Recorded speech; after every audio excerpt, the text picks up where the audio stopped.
Welcome, game dev adventurers, to the Indie Game Lunch Hour. Today we are talking with Abram, Kristi, and Adam from the Future Suit Game Studio about how different disciplines shape a unified vision.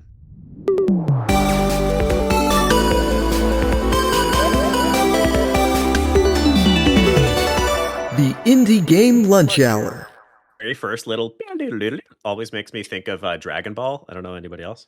Welcome to our live magical podcast where we give game developers the chance to hear stories of breaking in from industry experts, as well as directly ask them questions about their areas of expertise in the second half of each episode. As always, I'm your host, Willem Delventhal, the headmaster here at the Indie Game Academy, and joining me today is the entire founding team of Future Suit Games. Future Suit is one of our 3 Foundry teams out of the Indie Game Foundry program, our new publishing arm. And joining me from that team is Abram, Buck, the head of art at Future Suit, Kristi Eckert, the head of narrative at Future Suit, and Adam Russell, the head of engineering and design at Future Suit. Welcome to the 3 of you. It's such a pleasure. It's so much fun to work with all 3 of you, and it's so cool to see you go from like early stage students just playing around with games to now actual studio founders. Welcome to the show. What are y'all having for lunch here today? Thanks. It's awesome to be here. Actually, I just had lunch. I had a chocolate chip cookie and some grilled ribs. Nice. Okay, sweet. Nice. Thanks, Willem, for having us on. I think after this, I'm actually going to treat myself to some lunch, and I'm thinking I'm going to go to my local deli and get like a nice sub sandwich. Okay. What's going to be on the sub? That's the real question. I'm really fond of ham and cheese with lettuce, tomato, mayo, oil, and vinegar. Okay, that sounds good. It's a classic. What about you, Adam? Oh man, yeah, thanks, Will. And that was a fun intro. This is the third option. I'm fasting. I'm just having some tea. Not having lunch. We've got a full spectrum here. We get the whole, Yes. yeah, the whole shebang. So, Future Suit, it's really cool to have y'all here. All of you are working on the game Daughter of the Rift, which I have so far, when I explain it, I usually call it a deep narrative sci-fi deck builder. Do you have a different description of what Daughter of the Rift actually is? I guess I can go first and everyone else to chime in. I've been calling it a narrative card battler. There are a number of games that we've been seeing pop up that are that have card battling elements, but they're more narrative focused, which I thought was interesting. Like, it's almost like you don't realize it's a thing until you start doing it, then you start seeing it everywhere. Yeah, same. Piggybacking off of what Abram said, I've also been calling it like a narrative driven or like story rich card battler with deck building elements. Yeah, so Amazing. Yeah. And you, Yeah, Adam? it's like a pattern. Just like unified here. Just yeah, like it's really stressing more card battling than the actual deck building part. So yeah. Nice. All right. So a story-rich card battler seems to be the major consensus. I definitely love the game. Of all of the teams that applied to be a part of the Foundry, I've been very open about this with all of you. Part of the reason that I was so excited to work with this team is because all 3 of you are some of the most consistent people we have worked with in the past, both had in our classes and worked with as professors for many of you, which has been really cool. So the Daughter of the Rift is in alpha right now. If y'all are interested, the best way to join as a part of the journey right this second is to join the Future Suit Discord. I've dropped it in the chat for anybody who is here live. And then if you're listening to this recording, it will indeed be down below. So join the Future Suit Discord. Indies need your help, Obi-Wan. Join up as a playtester. We will definitely talk more about Daughter of the Rift as we go, because I'm sure it is intertwined into this entire conversation. But why don't we get started with our origin story, of course. So there's 3 of y'all here. I'm going to need a rapid fire 60-second version of each of your origin stories. Who would like to begin? Sure, I can go first. Rapid fire. So I'm a Sega Nintendo, like a Nintendo and Sega and PlayStation era gamer. I had played those when I was younger, and then I stopped playing games for a while, and I just pursued like music for some years. Then I pursued like writing and voice work. I had this podcast called The Dream Machine where I would tell short stories, and then I started really going into concept art for games after I kind of dabbled, and I was like, you know what, I actually like being an artist, best of everything. So I started doing concept art, and then I started dabbling in engines. I couldn't code myself, so then I I made some card games for like 2 3 years. I just created some card game projects. Found out that marketing is the thing, and you can't just make a project and put it out there and it sell. And Uh-huh. then after that, I saw a video of this awesome dude with this crazy personality giving a paper prototyping demo, and I was like, man, what is this? What's this school all about? So I went to the site and started listening to the podcast IGA, and then I heard Gwen talking about her level 3 experience, and then I watched a level 3 graduation. And I was like, I'm gonna do this, and I signed up for a level 3, and that was like 2 3 years ago, and now here I am, co-founder of Future Suit Games.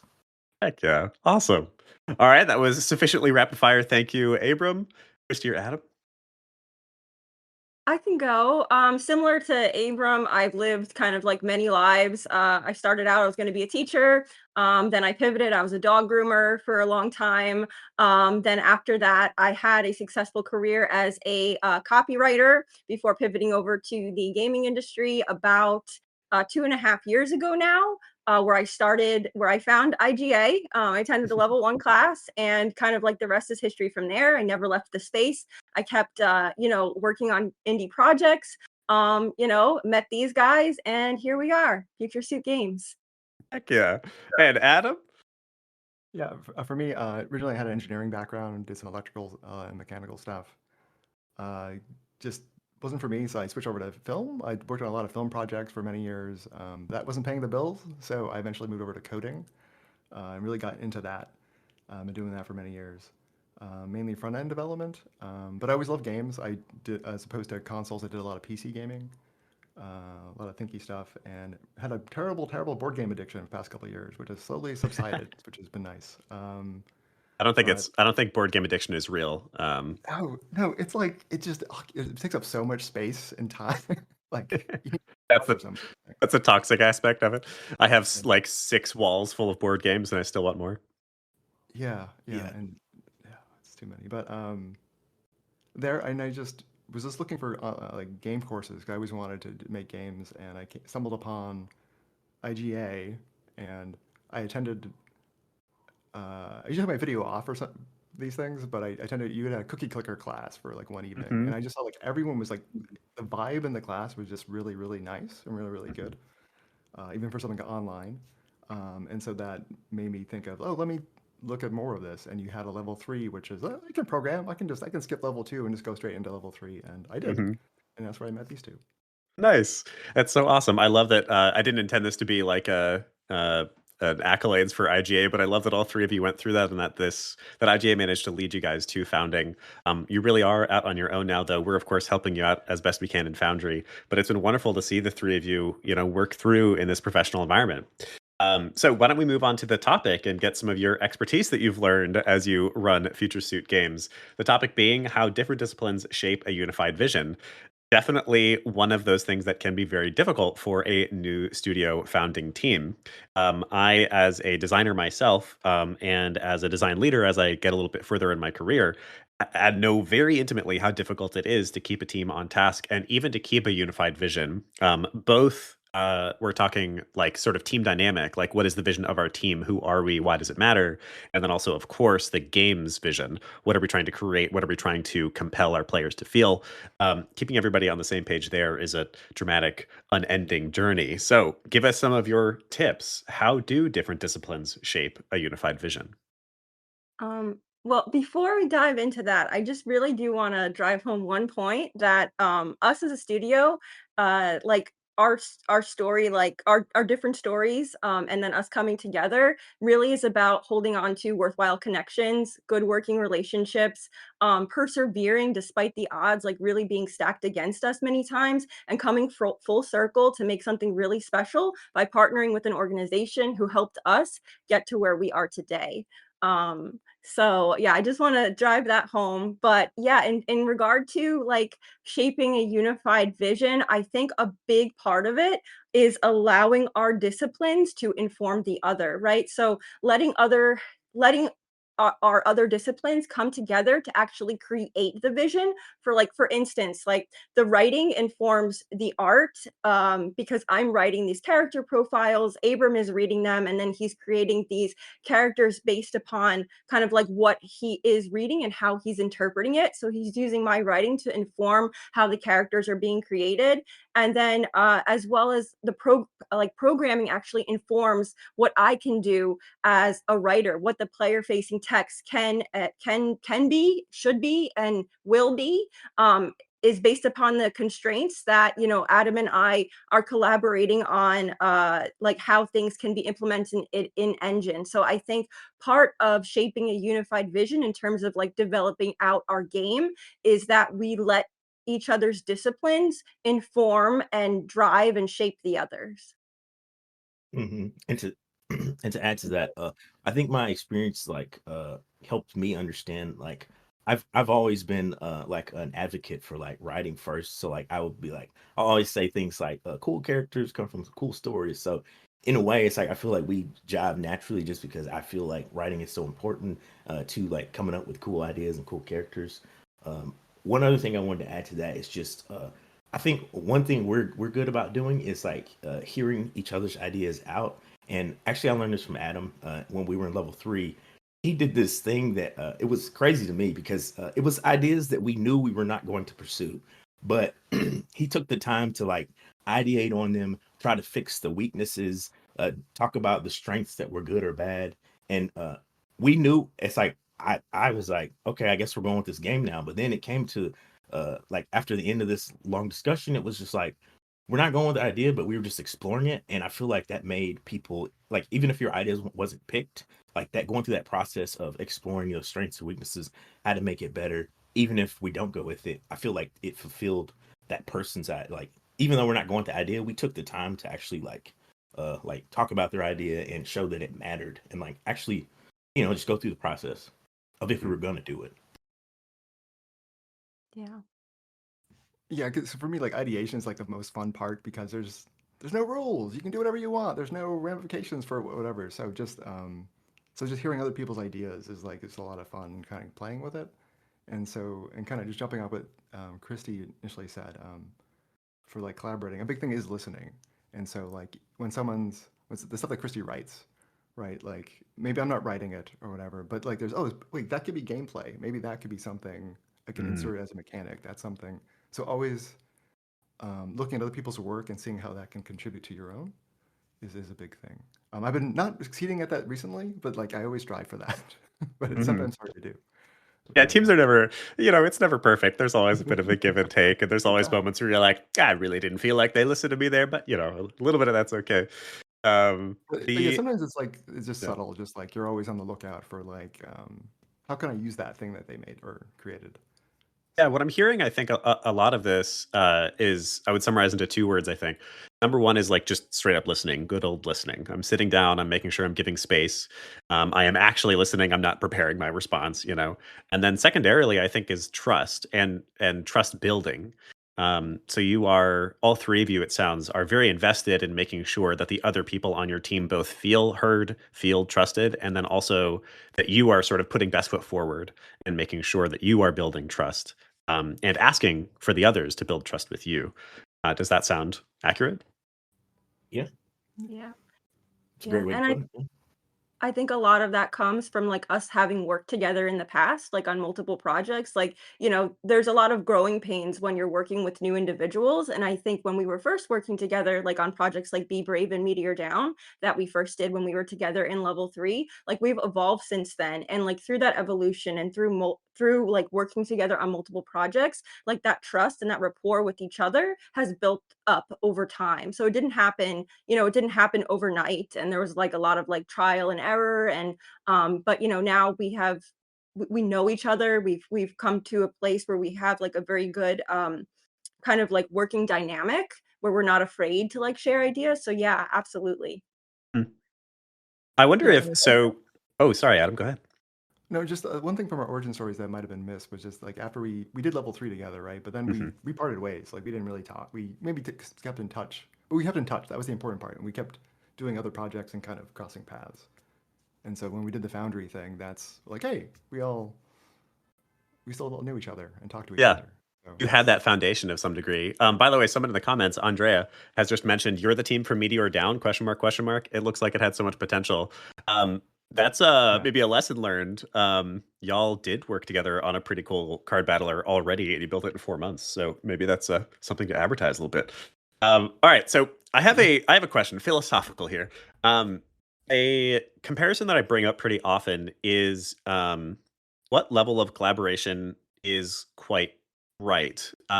So I feel like I've seen teams, especially on the more like AAA or AA side, where a lot of their process, a lot of what gets approved, a lot of what gets even suggested when we're talking about ideation is fairly formal.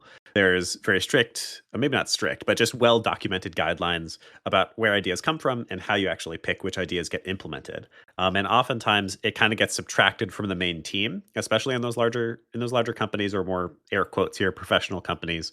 Um, and a lot of the highest level decisions at least get passed down rather than discussed as a team like you're talking about.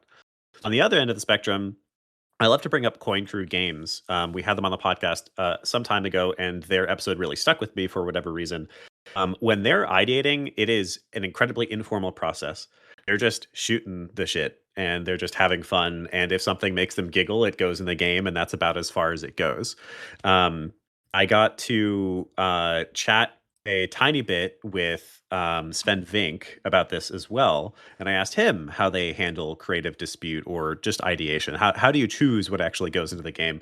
And he wound up basically just saying like, whatever is fun is what goes in the game. I don't care who came up with it. I don't really care about the process. It's just whatever's fun goes in. That of course is quite subjective. So I'm curious.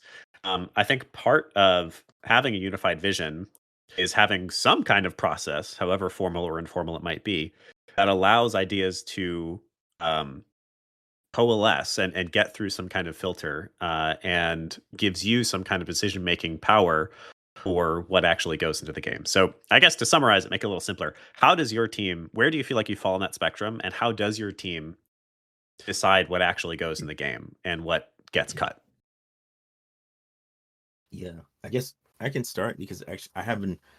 Well, from my perspective, this is what happens. From my perspective, it's like it's very informal, but in a way, it's like a process that we follow. But like no one actually said, "Let's do it this way." We kind of like talk about ideas, and if we have feedback from like outside player, like play testing or something, we'll incorporate that into our decision making. But Hmm. a lot of times, we'll talk about an idea, and two of us or one of us will really like this idea, and pretty much you have to sell the idea to other people.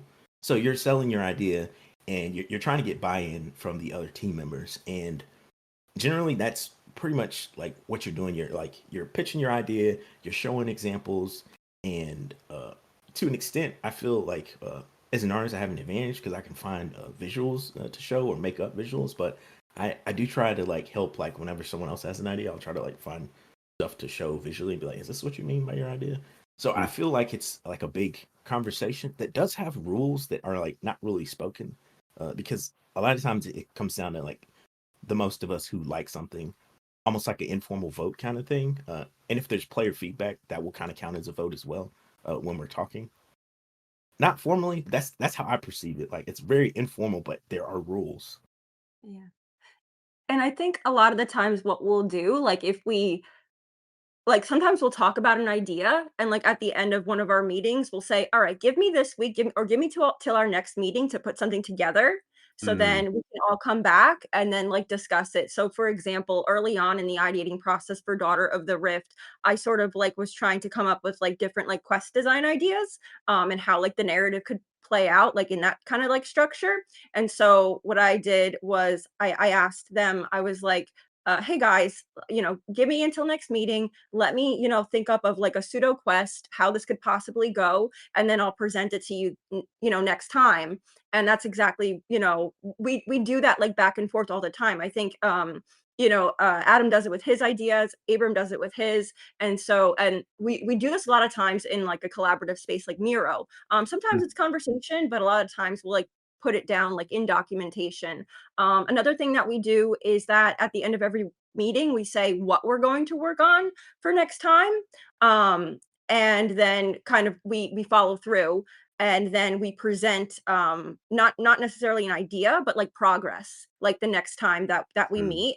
So if I say, hey guys, I'm going to get this, quest written by this next time, the next time comes around, I'll say, all right, this is what I did, what do you guys think? I'll summarize, because a lot of times just reading through like a whole body of text is a lot. But I'll summarize, and then they'll give me feedback and whatnot. And I feel that we do this yeah, like rhythmically. Hmm. Do you use a formal sort of Scrum framework where you're meeting every 2 weeks, and that's when you do these sorts of check-ins, or is it a little bit more loose than that? We we do have meetings on a regular basis. I wouldn't say it's everything we do is informal, but Informal. but there are like rule. If you look into it, there are rules because uh, uh, I had trouble communicating early in life, and I had to learn there's all these unspoken rules in conversations. So Mhm, even though if there's like people say they're not rules, there are rules there. We're just not mhm. saying they're rules. Awesome. Like we're Yeah, always respectful. Oh, sorry. We're no, always you're good. we're always respectful of each other's ideas, and I think maybe that's one unwritten rule. Like, and I think that's where our trust kind of like really stems from. We're not scared to speak in front of each other because we know that we all respect one another. Yeah, I think that's a sense that I'm getting from this team, which is like, one, I feel like the personalities match. Like when I'm in a meeting with the three of you, it's chill, it's good vibes, yeah, it's calm, and I also feel like there's genuine room to air grievances as well, which I think is really wonderful and is something that can maybe lack from a team that's a little bit too, air quotes here, too kind, which I don't really think is a thing. But I think toxic positivity is real. We all know that. I think you guys have done a great job of first of all just finding co-founders that I think work well with you, and that's something to call out for anybody who's thinking about starting a company. Your co-founders are very much they're almost like relationship partners. This is your long-term investment of a human, and so it had better be somebody that you can get along with. Okay, and I think it feels like the three of you have managed to do that really well.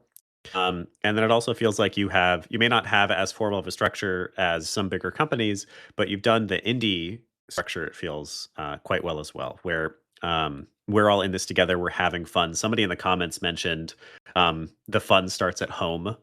And I think that's a great quote. Petunio said that. Thank you, Petunio. I think that's a great quote to define what I think I'm hearing from you. You're having a good time together. You're airing each other's ideas. You genuinely want your co founders to feel like they have contributed to a wonderful game. Yeah, Yeah. in part, I do believe the size of our team helps that because Yeah. uh, almost like if you've ever played D&D session, when you get over 5 people, it's like Yeah. kind of the game starts to get like not really that fun. I actually think for anyone who is thinking about starting a company, do D&D first, and do it with a couple campaigns, because you'll learn a lot of lessons, especially about game development in D&D. All right, I have two questions, and then we'll, I think, jump into some community questions. So those who have questions for the Future Suit team, drop them in the chat, and also join their Discord. It's the link down below. So my first question: the topic is how different disciplines shape a unified vision. Can you describe to me what is a unified vision?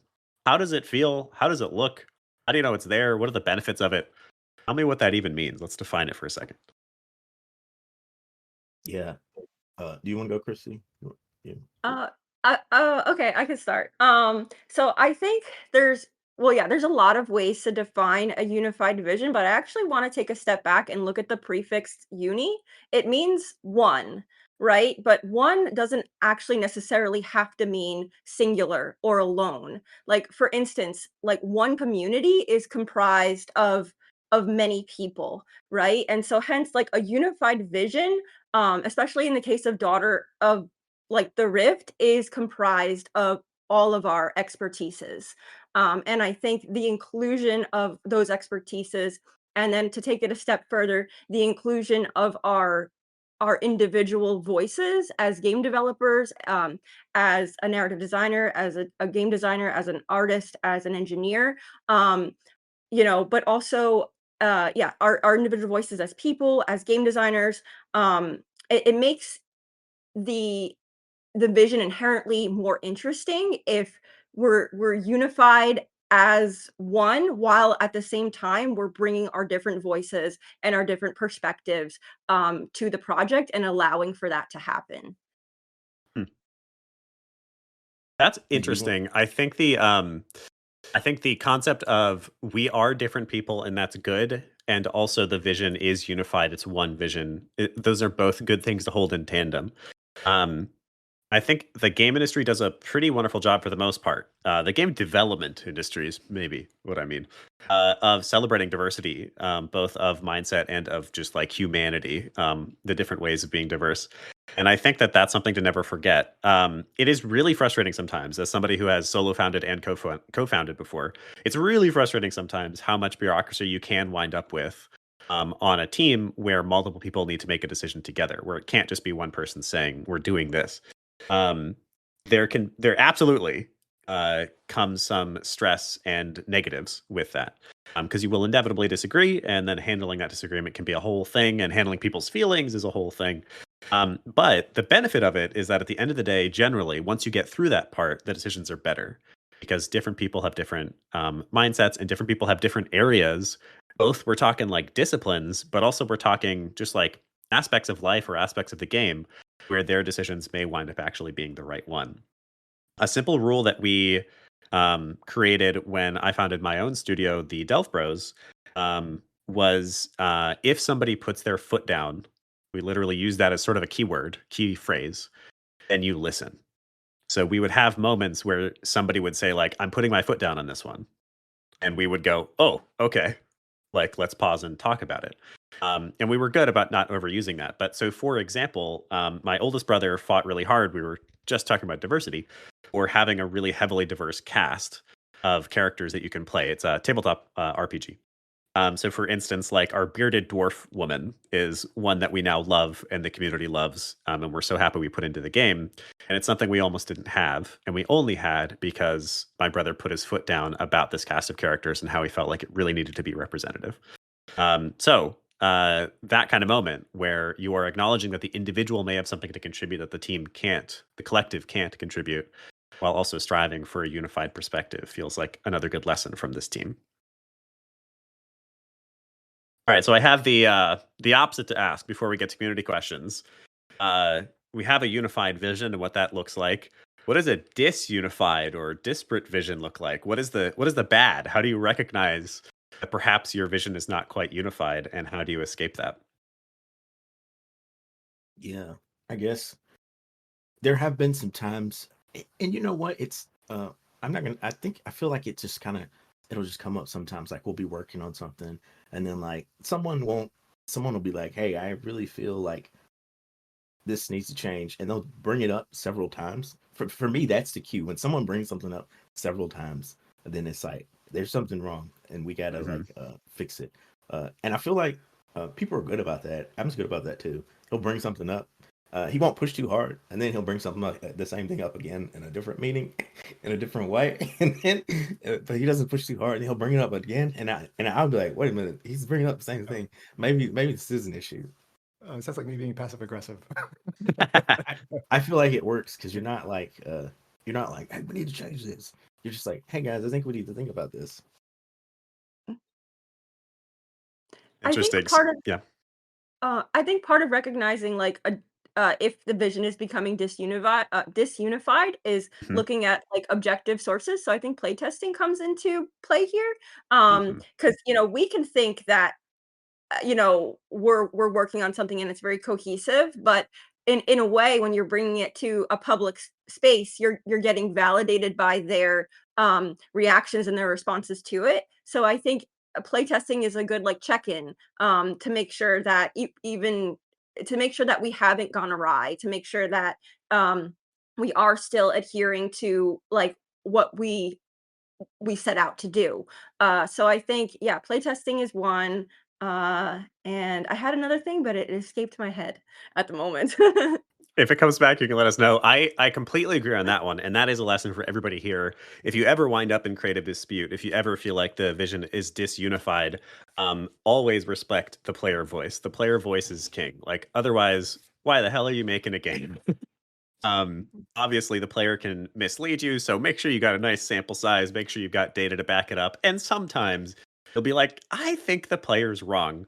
But at the very least, 75, 85% of the time, if the player says something is bad, especially if you're hearing that from multiple people, they'll be right. Even if they don't know how to solve it, they often will at least sniff out that something is not quite right. And if you make it a rule that your team will always listen to data, always listen to the player, that can be a really powerful, like creative dispute problem solver. Like, well, what did the players say? Well, what do the players want? I'm going to do one last question, then we'll do community questions because Rick from the comments has a good one here.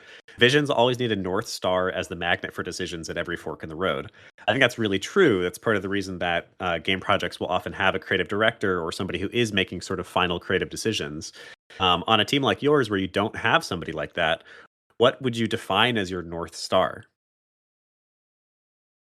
I would say, I feel I use the story as my North Star and try to try to figure out what our audience is, because we talked about that before, like who is our audience, and Hmm. when we find out who our audience is, we need to figure out how to lean into that audience. But a lot of times I will focus on like, I'm like, where's the story going? Does the gameplay support that? But they may or may not have different opinions on that. I think I agree with that. I think impact is a big one. I don't want to speak for Adam and Abram, but I think for me, I want to affect our audience in some way, and I want our disciplines to join together to be able to elicit that impact. So I think the North Star for me is, am I writing the story in a way that is impactful? Am I um am I not forgetting to let Abram and Adam's disciplines like inform what I am writing?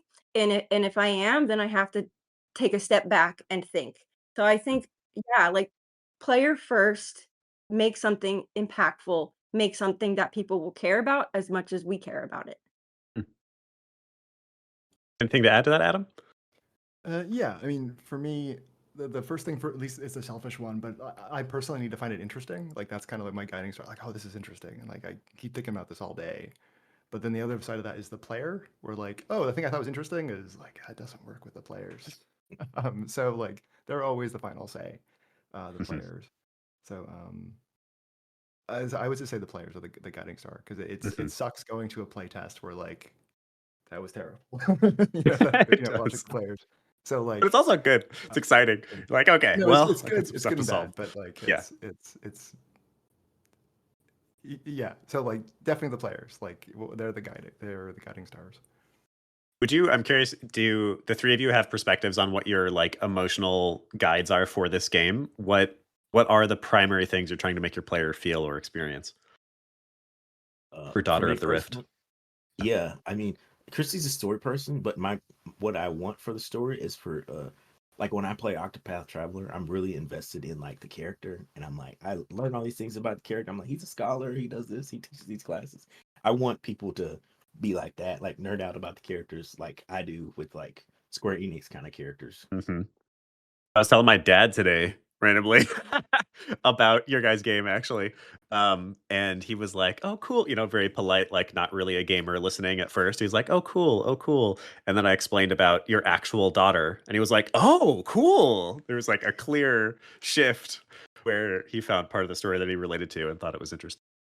All right, so it is time for some community questions. Before then, we're introducing something new here. We're gonna have we still have our question of the day, but instead of having it be basically a piece of trivia, we're turning it into a bit of a brainstorming session. So, Christy, I believe you have something for the audience to tell us about. Yes, I want all of you to ponder what is the most synergistic game related working experience you've ever had, and why was that? And so I'm going to ask people to write in the chat, what is the most synergistic experience you've had with the team? What was it about that team that made it feel synergistic? But I want you to try to keep it 2 sentences or less, and then we will review it, and by the end of today's episode, we will give 3 house cut points to the answer that feels strongest. So tell us why. What is it about that team that worked so well? Let's try to learn from each other. If you're listening to the episode, speak out loud. Think about that team that really worked well. What was it that gelled so well on that team? All right, let's get to some community questions. We have Rick up on stage for our first community question while everybody ponders. Rick, hit us with your first question. Yeah, I love that you asked the question about the synergy because that's kind of where this falls in. You were talking about how you did multiple projects with each other and found that you had a strong working rapport over time. So by the time you got to founding your studio, you really trusted each other. Can you tell me about moments that you were working with each other where you realized like, oh wow, like this person's great to work with and your trust leveled up with them? Okay, I For me, guess. it was. Oh, Go ahead. You go. like I didn't sometimes when you go to meetings, it's like I don't want to go to this thing. I don't want to go to this thing. So here it was like I would actually look forward to go to meetings. So for me, that was a sign. Like I enjoyed seeing them. For me, it was so as a concept art person, like sometimes I'll just make stuff up, and I feel like sometimes I do overreach, and like I'll go into someone else's area and like come up with ideas for their area, and I feel like they're both pretty tolerant of me, just like coming up with ideas. And like Kristi, sometimes she'll take characters I make and like add it to the game, and Adam's very tolerant. Sometimes so, like I want to dabble in the code base, and he's like, "Sure, man, go ahead." So I feel like they just they let me dabble a little bit. Mm-hmm. Yeah, I think for me, uh, really, I guess similar to Adam, like I look forward to talking with these guys. I look forward to seeing with these guys. And I think I realized that after um I after our first level 3 experience together. Because I really cared about like what happened like to them and like how they were doing. And I still care. So I think that my trust in them kind of like leveled up after we first worked together. And then I think specifically with Abram, I want to say that just we worked on like a little game jam together called The Rot. It was like this little game, and I think you know that experience of all the people who were on that team. I just had a sense that we jived the best in terms of like letting each other's work inform one another's like ideas and also understanding what we were trying to each communicate. And I think so I think after that project I was like, okay, we're like on the same wavelength in terms of like character creation, in terms of like gameplay, like just in general. So I think that was a big moment, a realization of like, oh yeah, I can trust this guy to work with. And then in regard to like Adam, I think specifically with him, um, I trust him because he actually takes the time to like a lot of the times like go through in detail like what I have written, and he'll provide me like specific feedback.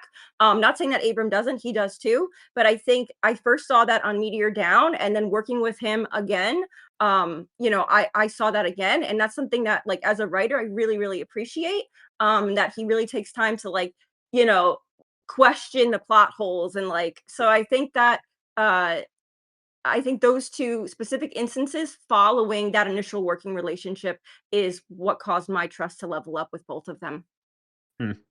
Nice. So it sounds like the common thread here is you are actively engaging with each other's input and you yes and rather than yes but. Yeah, that's a good way to put it. Love that. Yeah. Awesome. Yeah. It feels like a lot of Thank you. what we were talking about earlier. Thank you, Rick.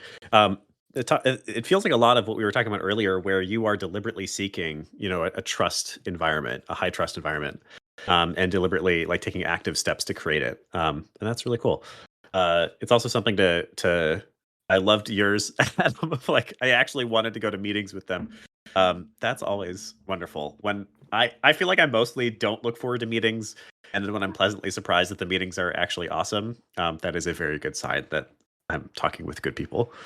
All right. Krethik, we have on stage for the second question of the day. This one is interesting and aspirational.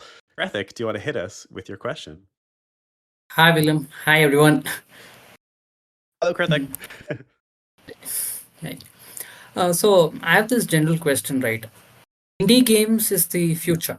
Indie games is the future, but right now what they're lacking is marketing and funding. That's the problem what indie developers face right now. Do you think gaming communities, like we have game communities split up in various countries, in various counties or things like that? We have communities. Do you think communities can form a block or an alliance to provide initial investment to indies so that they can compete in the market? Because indies lack that single, like that first investment. That's what indies lack. What do you think about that? Uh, I think that developing a community is incredibly important because then I think if you develop a very loyal community and like share your work early with them and really try to get them involved in the process, then once you like start something like a Kickstarter, you could take that community to that Kickstarter and say, "Hey, you love what you've been doing so far. You love what we've been doing so far. But now you can actually help us get across the finish line." So, yeah, I think, like, the tools to do that are already there, but you mentioned that like, the funding, or rather the marketing is not necessarily there. So I think, leveraging our like, a community, an existing community more to help market your game, is something that indies could really I think find valuable and could help with like getting the word out there more. Word of mouth is very powerful, I think. So yeah, I totally agree with you. And yeah, what do you guys think? Abram, Adam, like is there a better way to like to have a community like fund like an emerging project? I pretty much agree with what you said, Kristi. Yeah, it's that, and like I don't know if this makes any sense, but I've always had this like weird fantasy of like if you had a bunch of indie studios working together, they all did their own projects, but they all kind of contributed to a whole. So you can kind of other indie studios are also it's like a collaborative effort between different studios, but you're doing your different projects. So sort of related, but that's my comment. There's a platform that's kind of interesting called Kiva. I don't know if people are familiar with it. It's no interest loans that you give to very, very small business. We're talking like some of these loans are like, I help pay for a cow for a family in, some part of the world. And that's the investment. And there are no interest loans, meaning you're not making any money from it. So you're almost like it's almost a donation or something. And at best, you're making your money back. And there are times where you don't make your money back. I haven't done a lot of investing there, but I think I've given a couple of $100 over the years there.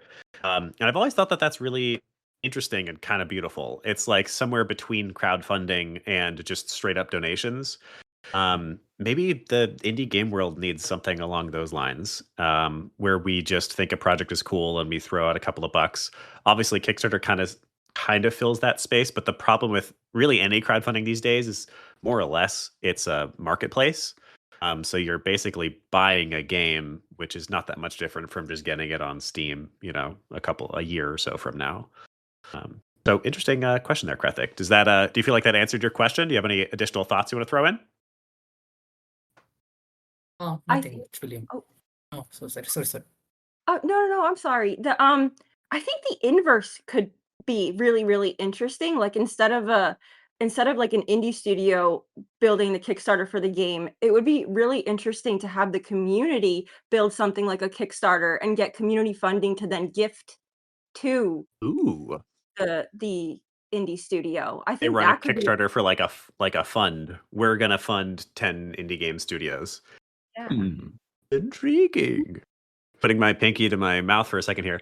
Awesome. Thank you, Krithik, for the thought-provoking question. We've got one more question, then we are going to do our community question wrap-up and close for the day. So, Rick, would you like to hit us with your second question? Yeah. So you were talking about all of the ideas that get presented and how you sort through, like how do you decide if an idea is good or not? I'm curious about the opposite in what is your criteria for when an idea is presented, but you should probably reject it? collectively, I think we're pretty good at like just being honest if we don't like someone's idea, but we're not like brutal. It's like you explain the reasons you don't like it, and I feel like I try to and I feel like we all try to help each other. Like if there's a bad idea, we're like, how can we make this better? And if it doesn't get to like a certain level where it passes like a vibe check with all of us, then it's like um it kind of gets eliminated. I don't like the word eliminated though. It sounds harsh, but it gets put on the back burner Yeah. because sometimes we resurrect ideas. Yeah, but I think it's like if it's like if it's someone's idea, you just keep bringing it up. Like eventually we're gonna break down, and like give it more time if we have to. But yeah, it's really informal. But I think it sounds to me like a big part of what you guys have that's kind of special and that other teams might not have is that the three of you are quite mature and able to let go of your ideas. Because there's people, that's a skill. And it sounds like the three of you are really good at that and that you don't need to handhold too much. So that's maybe the answer is work on it being okay when your ideas don't make their way into the game. yeah, because another flip side of that is if like your idea gets in my head, it's like, well, it could be in the next one. Like maybe you're saving it for later, or you work on it some more. It could always happen later. So. And also like an awareness to a degree of like scope. And obviously as we get more experienced, we become more and more aware and kind of like better able to identify like when we are hitting like a scope creep situation.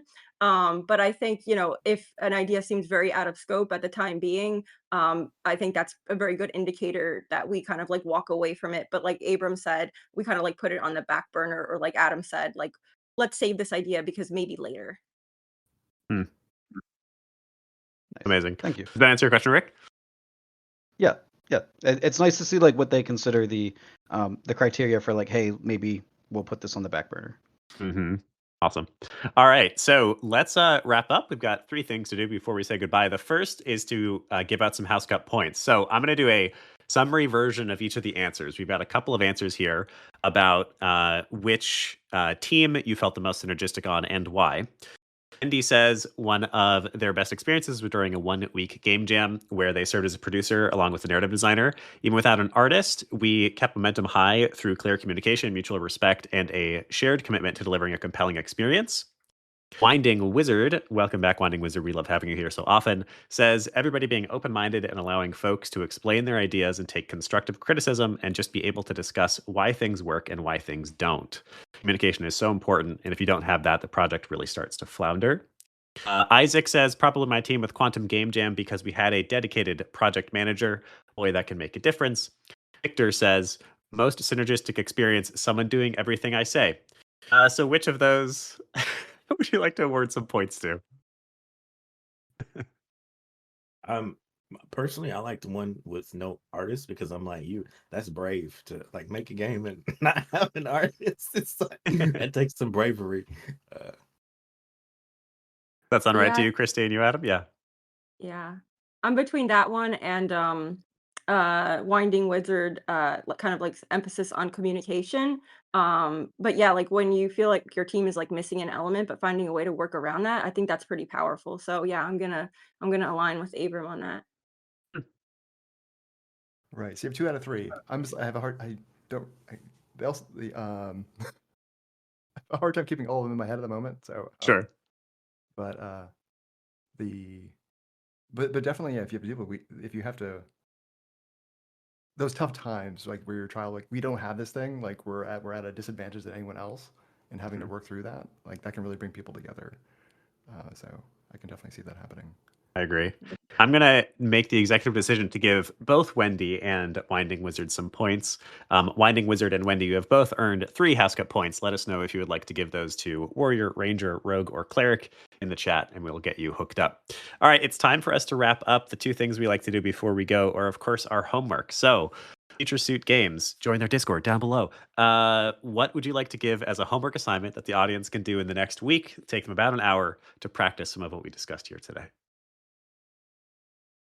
I think Kristi had something prepared. I do. Okay, so I would like you all to reach out to someone in your community or maybe even outside your community. Take this as an opportunity to network, whose discipline in gaming is different from yours. And Ooh. ask questions about how your discipline can best support theirs, and then post about what you've learned from that conversation.